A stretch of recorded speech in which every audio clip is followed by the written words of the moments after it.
അഹമ്മദിനോട് parliament ഭരണകൂടം കാഴ്ചവെച്ച അനാദരവ്, ആ അനാദരവ് വളരെ പ്രധാനപ്പെട്ട പ്രതിഷേധമായി ഇന്ന് ലോക്സഭയിൽ മാറുകയുണ്ടായി. അതിലേക്ക്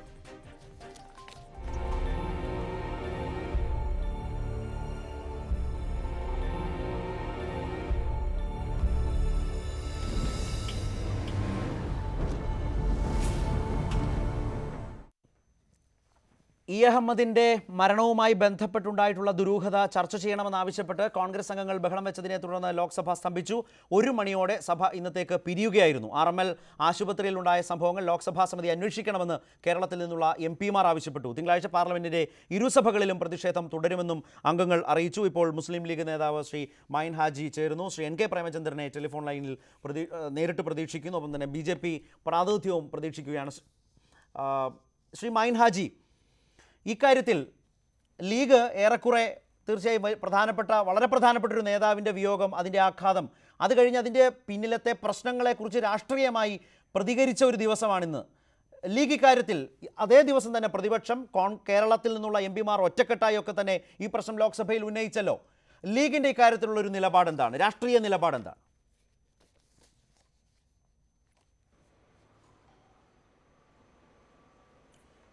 ഈ സമയത്ത് ശരത്തെ, ഞങ്ങളിപ്പോഴും ഞങ്ങളുടെ മഹാനായ നേതാവിൻ്റെ വിയോഗത്തിലുള്ള ആ മരവിപ്പിൽ നിന്നും മോചനം നേടിയിട്ടില്ല. എന്നാലും ഒരു രാഷ്ട്രീയ പാർട്ടി വിവേകമുള്ള നേതൃത്വം എന്നുള്ള നിലയിൽ ഇന്ന് ഞങ്ങളുടെ സംസ്ഥാന പ്രസിഡന്റ് ബഹുമാനപ്പെട്ട ഹൈദരലി ശിഹാബ് തങ്ങളുടെ അധ്യക്ഷതയിൽ ഭാരവാഹികൾ യോഗം ചേർന്നു, ലീഗ് നേതൃത്വം യോഗം ചേർന്നു. ഈ കാര്യത്തിൽ രാജ്യത്തെ ഭരണകൂടത്തിൻ്റെ ഭീകരത, എല്ലാ നിലയിലും അവരുടെ ഫാസിസം നടപ്പാക്കുമെന്ന് ബോധ്യപ്പെട്ടിരിക്കുകയാണ്. കാരണം ഒരു മനുഷ്യൻ, ഒരു സാധാരണ മനുഷ്യൻ മരിച്ചാൽ പോലും ആ മൃതദേഹത്തോടൊരു ആദരവ് കാണിക്കേണ്ടതുണ്ട്. അത് ലോകനീതിയാണ്. ഒരാൾ മരിച്ചാൽ ആ മൃതദേഹം വഹിച്ചു കൊണ്ടുപോകുന്നിടത്ത് പോലും വലിയ ഭരണാധികാരികളാണെങ്കിൽ പോലും ഇരുന്നിടത്ത് നിന്ന് എഴുന്നേറ്റ് നിന്ന് ആദരവ് കൊടുക്കും. വലിയ പട്ടാള പോലീസ് മേധാവികളൊക്കെ ആണെങ്കിൽ അവരെ സ്ഥാനചിഹ്നമായ തൊപ്പി അഴിച്ച് അവർ ഒരു വിനയം കാണിക്കാം മൃതദേഹത്തിന് മുമ്പിൽ. നമ്മുടെ രാജ്യത്തെ ഈ ഗവൺമെൻറ് എവിടേക്കാണ് കൊണ്ടുപോകുന്നത്? ഒരു മനുഷ്യൻ 30 കൊല്ലത്തോളം പാർലമെൻറ്റ് അംഗം, അതിൽ 10 കൊല്ലം രാജ്യത്തിൻ്റെ മന്ത്രി, ആ പാർലമെന്റ് അംഗത്തെ കാലഘട്ടത്തിലും മന്ത്രി എന്നുള്ള കാലഘട്ടത്തിലും ശരിയാണ് അദ്ദേഹത്തിന്റെ സംഭാവനകളെ വിലമതിക്കേണ്ടത് തന്നെയാണ് ശ്രീ മൈൻ ഹാജി. പക്ഷേ സർക്കാർ അന്നു മുതൽ പറയുന്ന ഒരു കാര്യമുണ്ടല്ലോ, ഇങ്ങനെ കുഴഞ്ഞു വീണൊരു സാഹചര്യം ഉണ്ടായി, ഉടൻ തന്നെ പാർലമെന്റിൽ നിന്ന് ലോക്സഭയിൽ നിന്ന് അദ്ദേഹത്തെ ആശുപത്രിയിലേക്ക് മാറ്റി.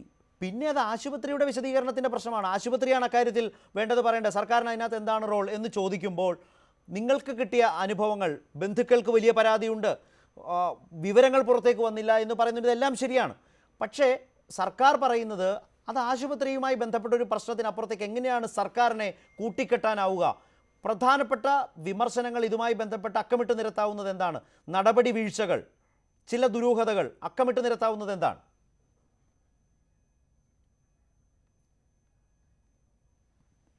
ഞങ്ങൾ ശരത്തെ ഈ കാര്യങ്ങൾ വിശദീകരിക്കുമ്പോൾ അത് തീരുന്നത് വരെയുള്ള സമയം കിട്ടണം. അന്ന് അഹമ്മദ് സാഹിബ് പ്രസിഡന്റിൻ്റെ നയപ്രഖ്യാപന പ്രസംഗം ആരംഭിച്ചതിന് ശേഷമാണ് അന്ന് സഭയിലെത്തിയത്. അതുകൊണ്ട് തന്നെ അദ്ദേഹം ലേറ്റായി വന്നു എന്നുള്ള ഒരു സ്ഥിതി അവിടെ വരാതിരിക്കാൻ അദ്ദേഹം ബാക്ക് സീറ്റിലാണ് പോയിരുന്നത്. ഇരുന്ന ഉടനെ തന്നെ അദ്ദേഹത്തിന് തളർച്ച തോന്നുകയും പാർലമെൻറ്റിലെ സുരക്ഷാ ഗാർഡുകളും ഡോക്ടർമാരും ഓടിയെത്തി അദ്ദേഹത്തെ എടുത്ത് പരിശോധിച്ചു. അപ്പോൾ തന്നെ ഡോക്ടർമാർ കൺഫേം ചെയ്തിട്ടുണ്ട് എന്നാ പറഞ്ഞത്, ശ്വാസം നിലച്ചിട്ടുണ്ട്. നമുക്ക് ഈ ടെലിവിഷൻ വിഷ്വലുകളിലൊക്കെ നമുക്ക് കാണാൻ സാധിക്കും, ഒരു ഹൃദയസ്തംഭനമുണ്ടായ ഒരാളെ ശരിയാണ് ഇങ്ങനെ നെഞ്ചിനിടിച്ച് വീണ്ടും റിക്കവറി ചെയ്യിക്കുന്ന അതിനുള്ള ശ്രമമാണ് ഈ ആംബുലൻസിലേക്ക് കയറ്റുന്ന സമയത്തും ആംബുലൻസിലും ഒക്കെ കൂടെയുള്ള ഡോക്ടർമാർ ചെയ്തുകൊണ്ടിരിക്കുന്നത്. അത് എന്തിനെ സൂചിപ്പിക്കുന്നു എന്ന് ഞാൻ പറയേണ്ട കാര്യമില്ലല്ലോ. ശരി, ഞാൻ വരാം. ഇപ്പോൾ അഹമ്മദ് സാഹിബിനോടൊപ്പം താങ്കൾ പറഞ്ഞു വന്നതിൽ വ്യക്തമാണ് നിങ്ങൾക്ക് ഇക്കാര്യത്തിൽ ഉന്നയിക്കാനുള്ള നിങ്ങളുടെ വേദനയും പ്രതിഷേധവും പ്രധാനപ്പെട്ടതുമാണ്, അതാണ് പങ്കുവെക്കുന്നത്. ഇപ്പോൾ ശ്രീ ഗോപാലകൃഷ്ണൻ ചേരുന്നു, BJP സംസ്ഥാന സെക്രട്ടറി. അഡ്വക്കേറ്റ് ഗോപാലകൃഷ്ണൻ, ഏറ്റവും പ്രധാനപ്പെട്ട ആരോപണം കുഴഞ്ഞു വീണ് ആശുപത്രിയിലേക്ക് മാറ്റുമ്പോൾ തന്നെ ശ്വാസം നിലച്ചിരുന്നു. ലീഗ് നേതാവ് ലഭിച്ച വിവരങ്ങളുടെ അടിസ്ഥാനത്തിൽ വളരെ പരസ്യമായി പറഞ്ഞു. പാർലമെൻറ്റിൽ അംഗങ്ങൾ പ്രതിഷേധിക്കുന്നു. ഏതുമായിട്ട് ഒരു അംഗത്തിൻ്റെ പ്രിവിലേജ് അടക്കമുള്ള പ്രശ്നങ്ങൾ ഇക്കാര്യത്തിലുണ്ടല്ലോ. ഒരന്വേഷണം ആവശ്യപ്പെട്ടാൽ ആ അന്വേഷണത്തിന് സ്വതന്ത്രമായി ഉത്തരവിടാൻ പോലും വിമുഖത സർക്കാർ കാട്ടുമ്പോൾ സംശയങ്ങൾ കൂടുതൽ ബലപ്പെടുന്ന നിലയിലാവുകയാണ് കാര്യങ്ങൾ. എന്തിനാണ് ഇത്തരം നാടകങ്ങൾ? എന്തിനാണ് ചില മറച്ചുവെക്കലുകൾ? ദുരൂഹത മാറ്റേണ്ടുന്ന ആദ്യത്തെ ഉത്തരവാദിത്വം സർക്കാരിനല്ലേ?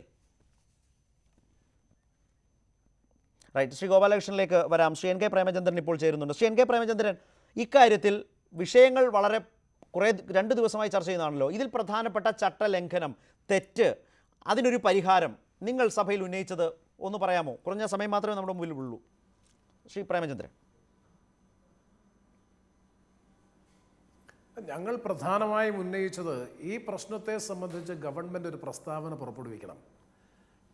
ഒരുപാട് ദുരൂഹതകളും സംശയങ്ങളും ബഹുമാനപ്പെട്ട ഈ അഹമ്മദ് സാഹിബിൻ്റെ മരണവുമായി ബന്ധപ്പെട്ട് നിലനിൽക്കുന്നു. അദ്ദേഹത്തിൻ്റെ മകൾ തന്നെ നേരിട്ട് ബഹുമാനപ്പെട്ട പ്രധാനമന്ത്രിക്ക് പരാതി നൽകി, വാക്കാൽ പരാതി നൽകി.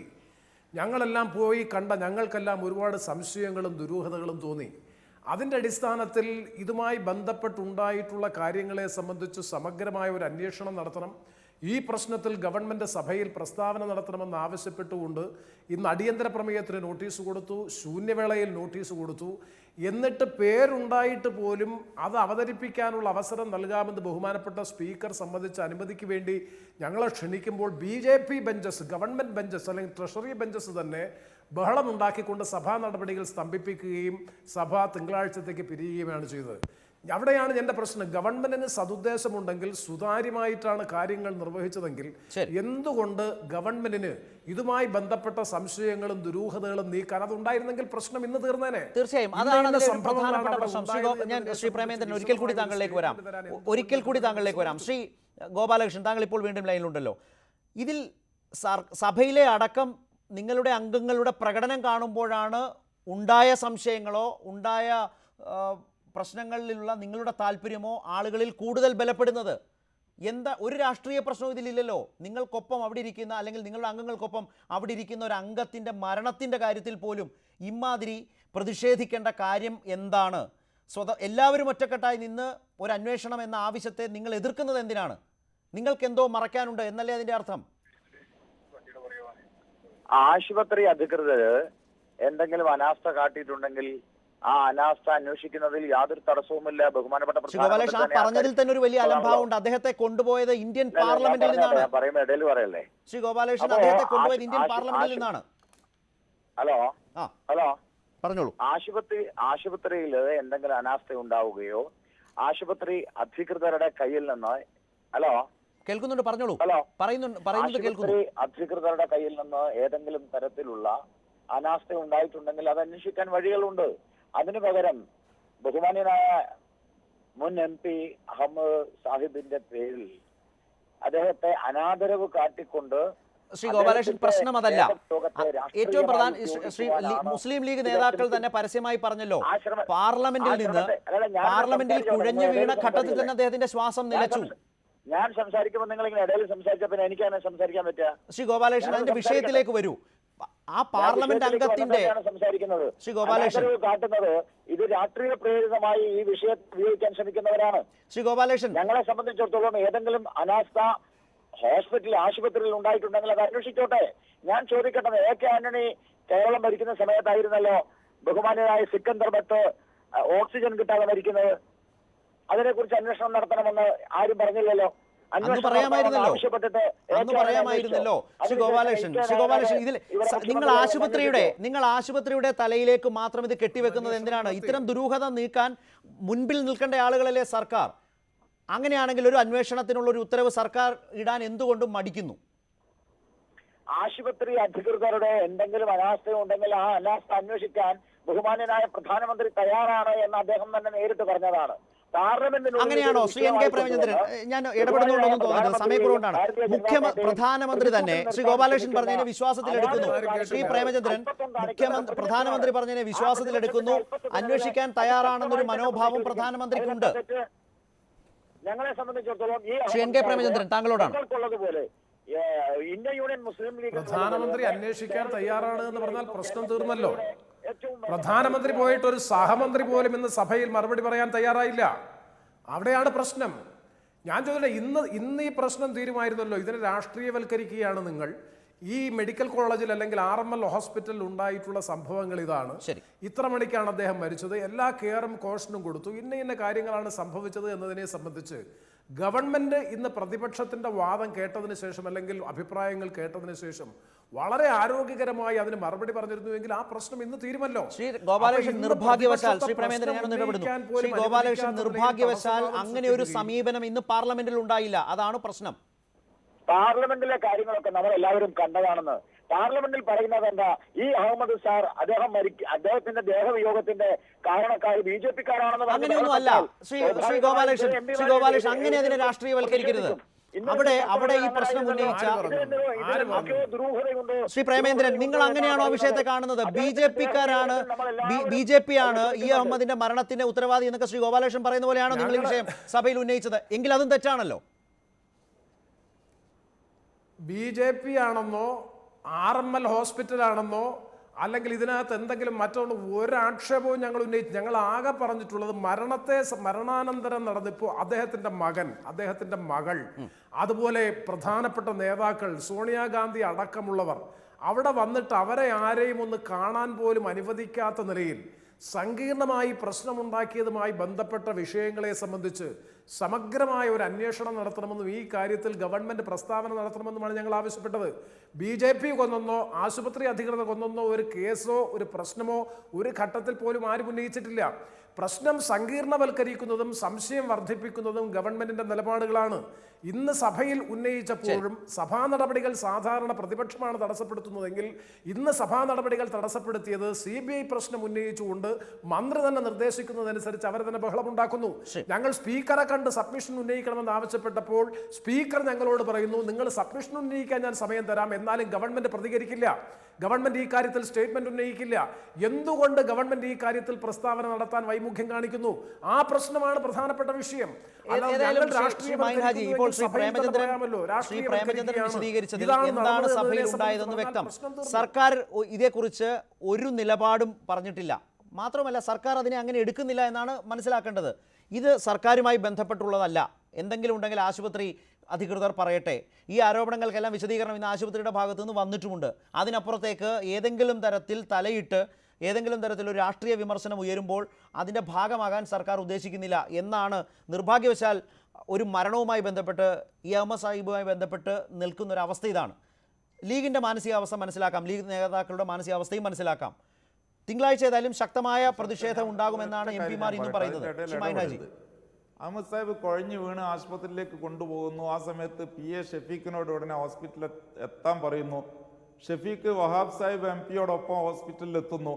അവിടെ ചെന്നപ്പോൾ ഇവരിങ്ങനെ ഇടിക്കുകയാണ്. അപ്പോൾ അവിടെ ഷെഫീഖ് ഇത് മരണത്തിൻ്റെ ഒരു സ്റ്റേജാണ് എന്ന് കണ്ടപ്പോൾ ഒരു മുസ്ലിം എന്നുള്ള നിലക്ക് മറ്റൊരു മുസ്ലിമിന് മരിക്കുന്ന സ്റ്റേജിൽ കണ്ടാൽ ചെയ്യേണ്ട ചില കർമ്മങ്ങളുണ്ട്. അത് ചെവിഴിയിൽ ഇങ്ങനെ ചൊല്ലിക്കൊടുക്കുമ്പോൾ കുറേ ചൊല്ലിക്കൊടുത്തപ്പോൾ അതിലുള്ള ഡോക്ടർമാർ പറഞ്ഞു, ഇനി ചെല്ലണ്ട, ഇനി വീട്ടിലേക്ക് കൊണ്ടുപോകാം. അപ്പോൾ ആ സ്റ്റേജിൽ വീട്ടിലേക്ക് കൊണ്ടുപോകാം എന്ന് പറഞ്ഞാൽ എന്താ അതിൻ്റെ അർത്ഥം? അതുപോലെ തന്നെ അവിടെ ഉണ്ടായിരുന്ന വഹാബ് സാഹിബ് അതുപോലെയുള്ള ആളുകളോടൊക്കെ പറഞ്ഞു ഈസ് നോ മോർ. ഇത് പറഞ്ഞു കഴിഞ്ഞതിന് ശേഷം അതേതാണ്ട് ഒരു മണിയോടെ അടുത്ത സമയത്താണ് അത് പറഞ്ഞു കഴിഞ്ഞിട്ട് വീണ്ടും അഹമ്മദ് സാഹിബിൻ്റെ മേലെ ഈ വെന്റിലേറ്റർ ഘടിപ്പിക്കുന്നു. ലൂക്കാസ് എന്ന് പറയുന്ന ആള് ഡോക്ടർമാർ കൈകൊണ്ടിടിക്കുന്നതിന് പകരം യന്ത്രം കൊണ്ട് ഇടിക്കുന്നു. 8 മണിക്കൂറോളം ഇങ്ങനെ യന്ത്രങ്ങൾ കൊണ്ട് ഇടിക്കുന്നു. സാധാരണ ഇതൊക്കെ ഫസ്റ്റ് എയ്ഡ് അല്ലേ? ഇങ്ങനെ നോക്കുക, ഇത് ഇങ്ങനെ തട്ടി നോക്കിയിട്ട് ഇടിച്ചു നോക്കിയിട്ട് വീണ്ടും റിക്കവറി ചെയ്യിക്കാനുള്ള ശ്രമം നടത്തുക. അതൊക്കെ മിനിറ്റുകളല്ലാതെ അതിലപ്പുറത്തേക്ക് എടുക്കാൻ പറ്റുമോ? എന്തിനാണ് ഇതൊക്കെ ചെയ്തത്? അതിനപ്പുറം ഞാൻ ചോദിക്കട്ടെ, ഒരു രോഗിക്ക് ഏതെങ്കിലും റിയാക്ഷൻ ഉണ്ടാകാൻ സാധ്യതയുള്ള ഇഞ്ചക്ഷൻ കൊടുക്കുമ്പോൾ പോലും ബന്ധുക്കളെ പ്രത്യേകം അത് വിവരം അറിയിച്ച് അവരെ അറിയിച്ച് അവരുടെ സമ്മതം വാങ്ങി രേഖാമൂലം വാങ്ങിയതിനു ശേഷം മാത്രമേ ലീഗ് ഉന്നയിക്കുന്ന ആക്ഷേപങ്ങൾ പ്രസക്തമാണ്, ദൂരീകരിക്കപ്പെടേണ്ടതുമാണ്, സംശയമൊന്നുമില്ല. ബന്ധുക്കൾ അടക്കം പറയുന്ന കാര്യങ്ങൾ. ശ്രീ ഗോപാലകൃഷ്ണൻ, ചില ദുരഭിമാനം പോലെ പ്രശ്നങ്ങളെ കാണുന്നതിലെ വലിയ തെറ്റാണ് നിങ്ങൾ അടക്കം ആവർത്തിച്ചു പറഞ്ഞുകൊണ്ടിരിക്കുന്നത്. സ്വതന്ത്രമായ അന്വേഷണം, എല്ലാ സംശയങ്ങളും ദൂരീകരിക്കൽ. എന്തിനാണ് ഈ വൈമുഖ്യം? ബജറ്റ് ആ ദിവസം തന്നെ നടപ്പാക്കണം എന്ന പരിഭ്രാന്തിയോടുകൂടി കാര്യങ്ങളെ കണ്ടത് വളരെ മോശപ്പെട്ട ഒരു അവസ്ഥയിലേക്ക് എല്ലാത്തിനെയും കൊണ്ടുചെന്ന് എത്തിച്ചോ? അത്തരം ഒരു താല്പര്യം യഥാർത്ഥത്തിൽ ചോദ്യം ചെയ്യപ്പെടുകയാണോ? ശ്രീ ഗോപാലകൃഷ്ണൻ, താങ്കൾ ലൈനിലില്ല എന്ന് മനസ്സിലാക്കുന്നു. ശ്രീ NK പ്രേമചന്ദ്രൻ, നമുക്ക് ചർച്ച അവസാനിപ്പിക്കാം. തിങ്കളാഴ്ചയും വലിയ പ്രതിഷേധമുണ്ടാകും. ചട്ടപ്രകാരം എന്ത് തരം അന്വേഷണ സാധ്യതയാണ് ഇതിൽ സാധ്യമായിട്ടുള്ളത്? ശരത്തെ ഒരവസരം തന്നെ ഒരു വാക്കിനുള്ള റൈറ്റ്, മൈനാജി വേഗം പറഞ്ഞോളൂ. ശ്രീ ഒരൊറ്റ മൈനാജി പറഞ്ഞോളൂ വേഗം. വാക്കിനുള്ള അവസരം തരണം സ്പീക്കർക്ക് തന്നെ ഞാൻ പറയുന്നത് വെച്ചാല് ഈ സംഭവത്തിൽ ഞങ്ങളെ നേതാവിനോട് കാണിച്ച അനാദരവ്, അദ്ദേഹം മരിച്ചിട്ട് പോലും അദ്ദേഹത്തോട് കാണിച്ച ക്രൂരതക്കെതിരെ ഈ രാജ്യത്ത് മനസ്സാക്ഷിയുള്ളവർ, ജനാധിപത്യ വിശ്വാസികൾ, കക്ഷി രാഷ്ട്രീയത്തിന് അതീതമായ കാര്യത്തിൽ രണ്ട് വാചകത്തിൽ സാധ്യതയെക്കുറിച്ച് ചുരുക്കത്തിൽ പ്രേമേന്ദ്രൻ താങ്കളോട്. അല്ല, ഈ കാര്യത്തിൽ വളരെ വളരെ പെട്ട ഒരു ഞങ്ങൾ ആവശ്യപ്പെടുന്നത് പാർലമെന്റിന്റെ ഒരു സമിതിയെ കൊണ്ട് ഇത് അന്വേഷിക്കണമെന്നാണ് ആവശ്യപ്പെടുന്നത്. ആദ്യം ഗവൺമെന്റ് ഈ കാര്യത്തിൽ പ്രസ്താവന നടത്തണം. ആ പ്രസ്താവനയുടെ അടിസ്ഥാനത്തിലാണ് മറ്റു കാര്യങ്ങൾ തീരുമാനിക്കേണ്ടത്. ഏതായാലും ഇത്രയും ദുരൂഹത അദ്ദേഹത്തിന്റെ മക്കൾ, അവിടെ കണ്ട രാഷ്ട്രീയ നേതാക്കൾ, പാർലമെന്റ് അംഗങ്ങൾ, സീനിയർ നേതാക്കൾ അടക്കം ധാരാളം ദുരൂഹതകളും സംശയങ്ങളും ഉയർന്നിരിക്കുന്ന സാഹചര്യത്തിൽ സംശയ ദൂരീകരണത്തിന് സമഗ്രമായ ഒരു അന്വേഷണം, ഒരു പാർലമെന്ററി സമിതിയുടെ നേതൃത്വത്തിലുള്ള അന്വേഷണം, ഏറ്റവും കുറഞ്ഞത് ലോക്സഭാ കമ്മിറ്റിയുടെയെങ്കിലും നേതൃത്വത്തിലുള്ള ഒരു അന്വേഷണം ഈ കാര്യത്തിൽ ഉണ്ടാകണമെന്നുള്ള ആവശ്യമാണ് തിങ്കളാഴ്ചയും ഞങ്ങൾ ഉന്നയിക്കാൻ പോകുന്നത്. പിന്നെ ഗവൺമെന്റ് ഈ കാര്യത്തിൽ എന്ത് പറയുന്നു, എങ്ങനെ പ്രതികരിക്കുന്നു, എങ്ങനെ ഈ വിഷയത്തെ സമീപിക്കുന്നു, അതിനെ അടിസ്ഥാനത്തിലായിരിക്കും തുടർ നടപടികളുമായി ഞങ്ങൾ മുന്നോട്ട് പോകുന്നത്. വളരെയധികം നന്ദി ശ്രീ NK പ്രേമചന്ദ്രൻ, ശ്രീ മൈൻ ഹാജി, ഒപ്പം തന്നെ അഡ്വക്കേറ്റ് ഗോപാലകൃഷ്ണൻ, BJP സംസ്ഥാന സെക്രട്ടറി. ഏതായാലും തിങ്കളാഴ്ചയും ഈ അഹമ്മദിന്റെ മരണത്തെ തുടർന്നുള്ള ഈ ദുരൂഹതയും അനാദരവും വളരെ പ്രധാനപ്പെട്ട പ്രശ്നമായി പാർലമെന്റിലേക്ക് എത്തും. സർക്കാർ എന്ത് സമീപനമാണ് കൂടുതലായി വിശദീകരിക്കുക, സ്വീകരിക്കുക എന്നതും വളരെ പ്രധാനമായിരിക്കും. അത് അറിയാൻ തിങ്കളാഴ്ച വരെ കാത്തിരിക്കാം. പ്രൈം ഡിബേറ്റ് അവസാനിക്കുകയാണ്. നമസ്കാരം.